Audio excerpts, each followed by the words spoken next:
Good morning વિદ્યાર્થી મિત્રો, હું છું હેતલ પટેલ. યુટ્યુબ ચેનલ પર તમારું સ્વાગત છે. આપણે લાસ્ટ ટાઈમથી જોતા છે ચેપ્ટર 5 ગતિના નિયમો. લાસ્ટ ટાઈમ થોડોક પાવર પ્રોબ્લેમને લીધે અધૂરો રહી ગયો છે, એને આપણે ફરીથી ચાલુ કરીએ. તો લાસ્ટ ટાઈમ આપણે જે ગેલિલિયોના પ્રયોગો હતા એ એક્સપેરિમેન્ટ જોયેલા. એમાં શું જોયેલું કે કોઈ પદાર્થ, એનું તમને બતાવી દઉં. લાસ્ટ ટાઈમમાં રિઝનમાં જોઈ લઉં કે આ તારીખ કે કોઈ ઘર્ષણ રહિત સપાટી ઉપરથી પદાર્થ ઉપરથી નીચે તરફ આવે ત્યારે શું થશે? એ ગતિમાં પ્રવેગિત ગતિ થશે, અને પ્રવેગિત ગતિ થાય તો એના વેગમાં વધારો થાય. અને તે જ રીતે પદાર્થ જો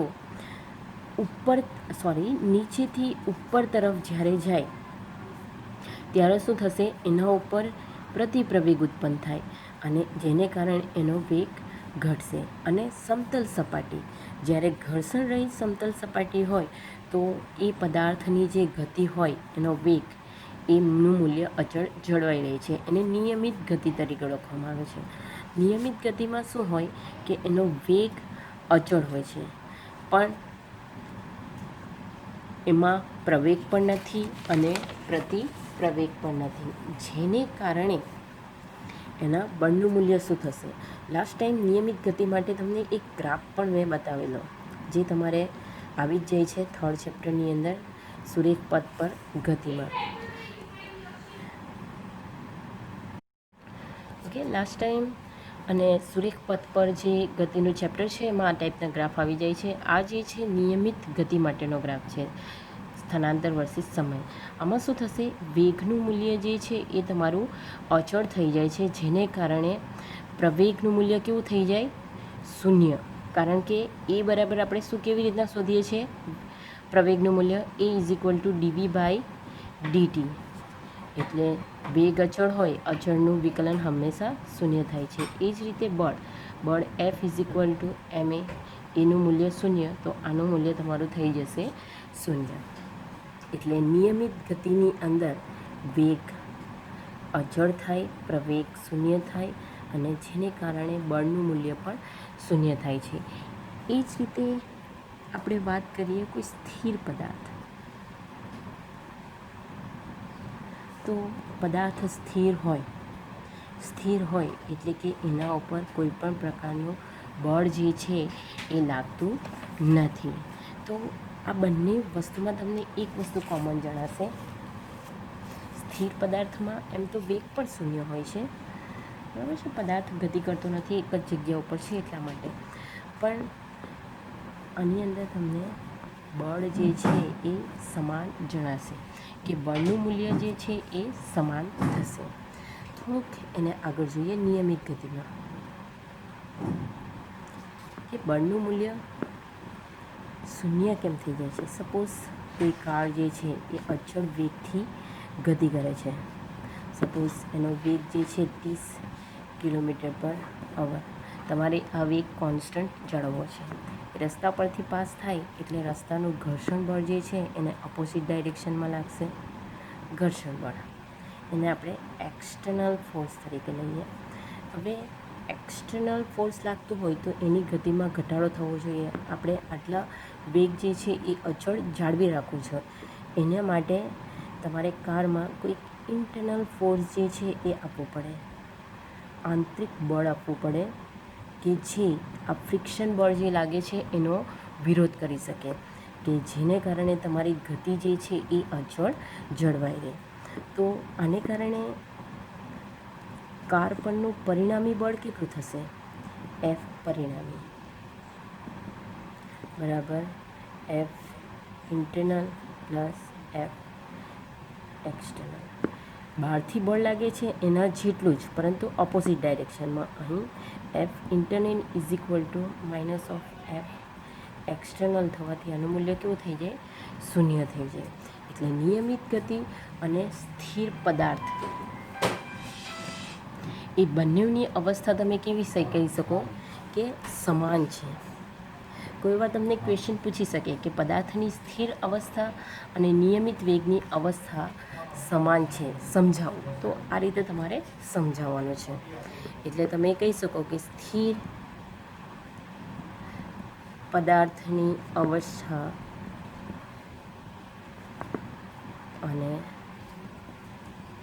નિયમિત ગતિની અવસ્થા સમાન છે. હવે ગેલિલિયોએ આના ઉપરથી જડત્વનો ગુણધર્મ કેવી રીતના આપેલો, એના માટેનો જડત્વ માટેની વ્યાખ્યા આપેલી છે.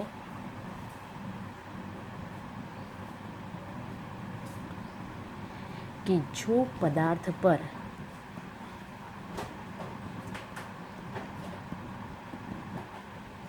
ચોખ્ખું બાહ્ય બળ શૂન્ય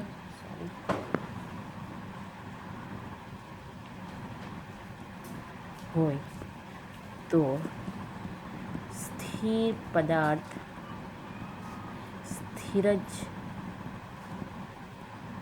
રહે છે અને ગતિમાન પદાર્થ પોતાની નિયમિત ગતિ ચાલુ રાખે છે. આ શું છે? તમારા જડત્વનો નિયમ છે. કઈ છે વ્યવસ્થિત? આ તમારા જડત્વનો નિયમ છે. આ તમારે યાદ રાખવાનો છે, કોઈ વાર તમને એક્ઝામમાં પૂછી શકે છે. એટલે તમે આના ઉપરથી કહી શકો કે જડત્વ શું છે? તો જડત્વ એટલે ફેરફારનો વિરોધ. તો જડત્વનું માપ જે છે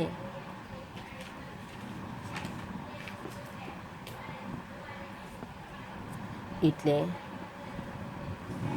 દળ. જડત્વનું જે મૂલ્ય છે એ દળનું મૂલ્ય આપે છે. બરાબર છે? એ ફેરફારનો વિરોધ કરે છે. જે પદાર્થનું દળ વધુ તેનું જડત્વ પણ તમારું કેવું થશે? વધશે. અને જે પદાર્થનું દળ ઓછું એનું જડત્વ પણ ઓછું થશે. Okay, clear?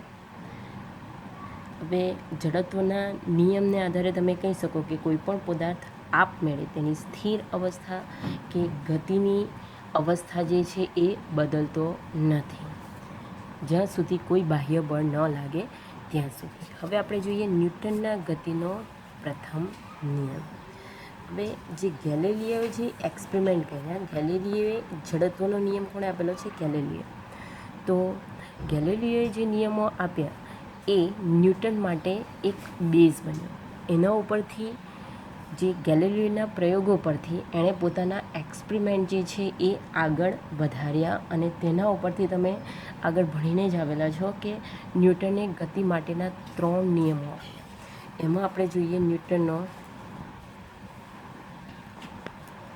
પ્રથમ નિયમ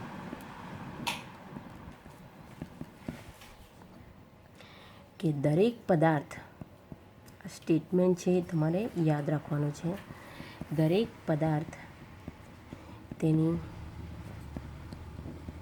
સ્થિર અવસ્થા અથવા નિયમિત સુરેખ ગતિની અવસ્થા જાળવી રાખે છે જ્યાં સુધી તેના પર કોઈ બાહ્ય બળ ન લાગે. તમને ઘણીવાર પૂછાય છે કે ન્યૂટનનો પ્રથમ નિયમ, દરેક પદાર્થ તેની સ્થિર અવસ્થા અથવા નિયમિત સુરેખ ગતિની અવસ્થા જાળવી રાખે છે જ્યાં સુધી તેના ઉપર કોઈ બાહ્ય બળ ન લાગે. કોઈ પણ પદાર્થ આપમેળે ગતિ તો કરવા નહીં લાગે.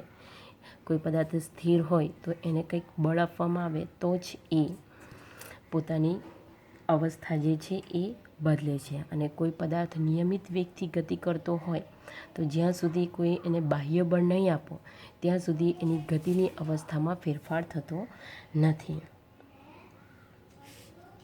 હવે આ બંને અવસ્થા, સ્થિર અવસ્થા અને નિયમિત સુરેખ ગતિની અવસ્થા, બંને અવસ્થામાં તમારો પ્રવેગ કેવો છે? શૂન્ય છે. એટલે ન્યૂટનનો પહેલો નિયમ જે છે તમે આ રીતે પણ લખી શકો કે જો પદાર્થ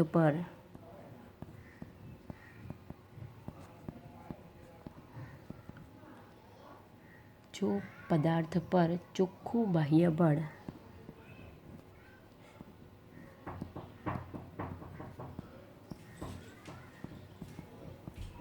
શૂન્ય, જો પદાર્થ પર ચોખ્ખું બાહ્ય બળ શૂન્ય હોય તો તેનો પ્રવેગ શૂન્ય હોય છે.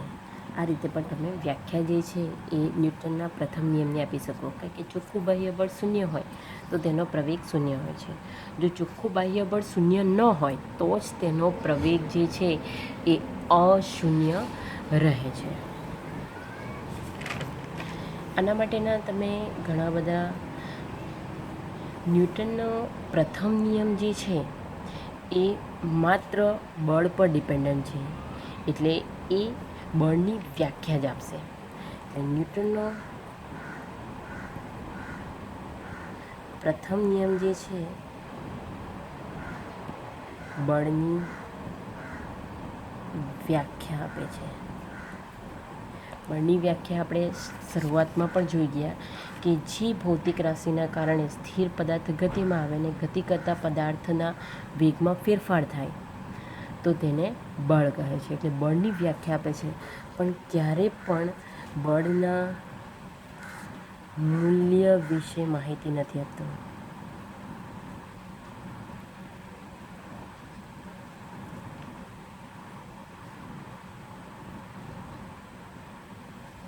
એટલે ન્યૂટનનો પ્રથમ નિયમ જે છે એ બળની વ્યાખ્યા આપે છે, બળના મૂલ્ય વિશે માહિતી આપતો નથી. MCQ માટે આ વસ્તુ યાદ રાખવાનું કે ન્યૂટનનો પ્રથમ નિયમ શું આપે છે? માત્ર બળની વ્યાખ્યા આપે છે, એનું મૂલ્ય વિશે માહિતી આપતો નથી. એની મર્યાદા પણ તમે લઈ શકો છો. કોઈક વાર તમને આના માટેના જો તમને એક્ઝામ્પલ આપવા માટે કહે કે પ્રથમ નિયમનો લખો અને તેને ઉદાહરણ આપો, તો તમે ઘણા બધા ઉદાહરણ લખી શકો છો. તો જેમ કે ટેબલ પર પડેલ પુસ્તક, કોઈ ટેબલ છે એના ઉપર પડેલ પુસ્તક કે પુસ્તક એ જગ્યાએ સ્થિર છે. શાને કારણે? તો પુસ્તકનું વજન છે તો એ વજન બળ હંમેશા કઈ દિશામાં લાગે? નીચેની તરફ લાગે. એને W તરીકે દર્શાવીએ અને એનું જે લંબ બળ જે છે પુસ્તક એ હંમેશા ઉધ્વ દિશામાં લાગે છે, તેને તમે R તરીકે દર્શાવી શકો છો. એટલે બંને બળો ઓપોઝિટ ડાયરેક્શનમાં અને સરખા મૂલ્યનો હોય તો જ ટેબલ પર પડેલું પુસ્તક જે છે એ સમાન રહેશે. એટલે W - R તમે લઈ શકો. બંનેની ઓપોઝિટ ડાયરેક્શન, મૂલ્ય કેવા છે? સમાન છે. દેખાતું છે ને? મૂલ્ય સમાન છે પણ ઓપોઝિટ ડાયરેક્શનમાં છે, જેને કારણે એના પરનું પરિણામી બળ કેટલું થાય? F = 0, જેથી પદાર્થ સ્થિર છે. એ શાને કારણે છે? તમારા જડત્વના નિયમને કારણે છે. બીજું પણ કોઈ વાર પૂછે કે સ્થિર બસમાં આપણે ઊભા હોઈએ અને બસ એકાએક ગતિમાં આવે તો આપણે પાછળની તરફ સાથી ફેંકાઈ જઈએ છીએ. એવા તમને ઘણા અનુભવ થયા હશે, બરાબર છે? તો સ્થિર બસમાં જ્યારે આપણે ઊભા હોઈએ ત્યારે આપણા પગ શું હોય કે જે બસનું તળિયું છે એની સાથે આપણા પગ જે છે એ ઘર્ષણ અનુભવતા હોય તો જ આપણે ચાલી શકીએ. ઘર્ષણને કારણે જ્યારે બસ એકાએક ચાલુ થઈ જાય ત્યારે શું થશે? આપણા પગ ઘર્ષણના કારણે બસની સાથે ગતિ કરશે. બસ જે સ્થિતિમાં બસ ગતિ કરવા માંડે એટલે આપણા પગના તળિયા જે છે એની સાપેક્ષે ગતિ કરવા માંડશે. પણ પગ સિવાયનો જે શરીરનો ઉપરનો ભાગ જે છે એ જડત્વને કારણે એ જ જગ્યા ઉપર રહેવા પ્રયત્ન કરે છે. એટલે સ્થિર બસની જે જગ્યા છે એ જ જગ્યા ઉપર રહેવા માટે પ્રયત્ન કરે છે, જેને કારણે જ્યારે બસ અચાનક તમારી આગળ વધે છે, બસ આગળ વધે છે એને કારણે આપણું શરીર જે છે એ પાછળની તરફ ધકેલાય છે, એટલે કે બસના પ્રવેગની વિરુદ્ધ દિશામાં આપણે ધકેલાય છે. આવો તમને કોઈ વાર ક્વેશ્ચન પૂછી શકે તો તમારે પોતાની રીતે પણ તમે લખી શકો છો. કે અત્યારે આટલે આપણે રાખીએ, આગળનો ભાગ આપણે પછી જોઈશું.